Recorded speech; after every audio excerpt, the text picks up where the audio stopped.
आज हमारे पास जो प्रश्न आया है वह है निम्नलिखित रचनाओं को उनके रचनाकारों के साथ सुमेलित कीजिए। यहाँ पर हमारे पास एक तरफ एक सूची बनी हुई है जिसमें कुल 4 रचनाएं दी हुई हैं और दूसरी तरफ एक सूची है जिसमें कुल 5 रचनाकारों के नाम दिए गए हैं। इस तरह के प्रश्न भी हमारे नेट JRF के एग्ज़ाम में बहुत ज़्यादा पूछे जाते हैं, लेकिन प्रश्न यह उठता है कि आप कितनी रचनाएं याद करेंगे और कौन कौन से रचनाकारों के विषय में जानेंगे जिससे आप इस तरह के प्रश्नों को हल कर पाएँ। देखिए, मैंने आपको पहले की वीडियोस में भी ये बात बताई थी और यह बात इस प्रश्न के लिए भी सत्य हो रही है। वह यह कि जो रचनाएं अपने आप में बहुत ही अधिक महत्वपूर्ण होती हैं किन्हीं विशेष कारणों के कारण, जैसे वह रचना अपने तरह की प्रथम रचना हो, वह रचना किसी बहुत प्रसिद्ध लेखक या रचनाकार की प्रथम रचना हो, या किसी लेखक या रचनाकार की अंतिम रचना हो। ठीक उसी प्रकार से यदि कोई लेखक इस प्रकार का लेखक है, इस कोटि का लेखक है कि उसके नाम पर ही पूरे युग का नाम पड़ गया है साहित्य के वर्गीकरण में, तो वह लेखक और उसकी रचनाएं महत्वपूर्ण हो ही जाती हैं। देखिए, अगर आप रचनाओं पर दृष्टिपात करें तो एक घूंट यह एक ऐसी रचना है जो मैं आशा करता हूँ आप सबको अवश्य ही पता होगी कि यह एक एकांकी है। ठीक, साथ ही आप यहाँ अगर रचनाकारों के नाम देखिए तो राम कुमार वर्मा, विष्णु प्रभाकर, भुवनेश्वर प्रसाद, ये तीनों तो प्रसिद्ध एकांकीकार माने ही जाते हैं। लेकिन अब किसकी कौन सी रचना है, इसको हमें हल करना है। तो आइए आगे देखते हैं सर्वप्रथम कि एकांकी होती क्या है।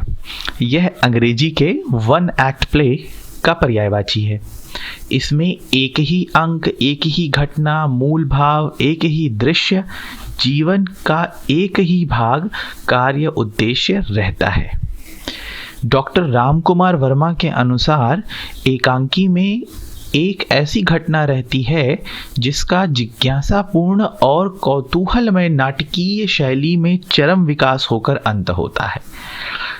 देखिए, अगर बहुत ही संक्षेप में कहूँ तो मैं यह कहूँ कि एक अंक के नाटक को एकांकी कहते हैं। लेकिन अगर आप एक साहित्य के छात्र हैं तो आपको पता होगा कि यह परिभाषा अपने आप में अपूर्ण है और एक तरह से गलत भी है। सोमनाथ गुप्त, अज्ञेय और डॉक्टर नगेंद्र, इन भाषाविदों ने, इन साहित्यकारों, समीक्षकों ने घूंट को प्रथम एकांकी माना है। हरिश्चंद्र वर्मा जी ने बादल की मृत्यु को प्रथम एकांकी माना है हिंदी साहित्य की। और यह जो एकांकी है यह पश्चिमी नाट्य विधानों पर आधारित है। इसमें विदूषक भी हैं, इसमें हंसी भी है, इसमें रोना भी है, इसमें वे सारे तत्व उपस्थित हैं जो कि पश्चिमी नाटकों में उपस्थित होते थे। रांगेय राघव जी ने कारवां को प्रथम एकांकी माना है। तो देखिए, यहाँ पर एक बार पुनः हम उसी स्थिति में आके खड़े हो गए हैं जहाँ हम हिंदी कहानियों के विषय में खड़े होते हैं, जहाँ पर कि विभिन्न समीक्षक विभिन्न रचनाओं को हिंदी साहित्य की प्रथम उस विधा की रचना को मानते हैं। यहाँ पर हम एकांकी की बात कर रहे हैं, तो यह कहा जा सकता है कि विद्वानों के बीच में हिंदी साहित्य की प्रथम एकांकी को लेकर के विवाद है और उनके मत किन किन एकांकी के लिए हैं उनका मैंने नाम यहाँ पर आपको बता दिया है। अतः ये रचनाएं अपने आप में महत्वपूर्ण हो जाती हैं। वैसे भी मैंने आपसे पहले भी बताया था कि किसी भी विधा की जो प्रथम रचना मानी गई है या ऐसी रचनाएं जो प्रथम मानी जाती हैं जिनके बीच में विवाद है, उनके नाम, उनके रचनाकारों के नाम, उनके प्रकाशन वर्ष हमें पढ़कर जाने हैं। इसी प्रकार आधुनिक हिंदी एकांकी के जनक डॉक्टर राम कुमार वर्मा माने जाते हैं। इनका प्रथम एकांकी संग्रह जो था वह था पृथ्वीराज की आँखें। यहाँ पर मैंने कुछ एकांकीकारों और उनके एकांकियों की सूची दी हुई है। मैं आपसे अपेक्षा करता हूँ कि आप इसको पढ़ लेंगे। अगर आप नोट्स बना रहे हैं तो इनको लिख लेंगे, ये सारी बहुत महत्वपूर्ण है। साथ ही साथ ये जो एकांकीकारों के नाम दिए हुए हैं, इनकी अन्य एकांकियों के विषय में भी जितना ज़्यादा आप पढ़ पाएँ, सिर्फ नाम याद करना है आपको। तो उतना ही अच्छा होगा।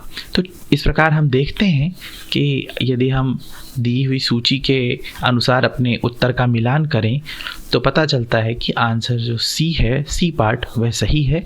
अर्थात एक घूंट जयशंकर प्रसाद जी की रचना है।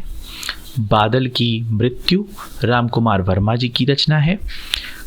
कारवां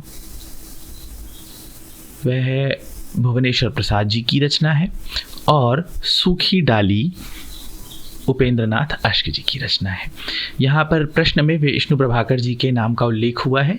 मैंने विष्णु प्रभाकर जी का एक बहुत ही महत्वपूर्ण एकांकी है, वह है ऊंचा पर्वत गहरा सागर, उसका उल्लेख कर दिया है। आप इसका नाम याद रखिएगा। आशा करता हूँ कि आपको सुविधा हुई होगी इस प्रश्न को हल करने में, साथ ही साथ आपको कुछ रोचक जानकारियाँ भी प्राप्त हुई होंगी। मिलते हैं अगली वीडियो में कुछ अन्य रोचक प्रश्नों के साथ। धन्यवाद।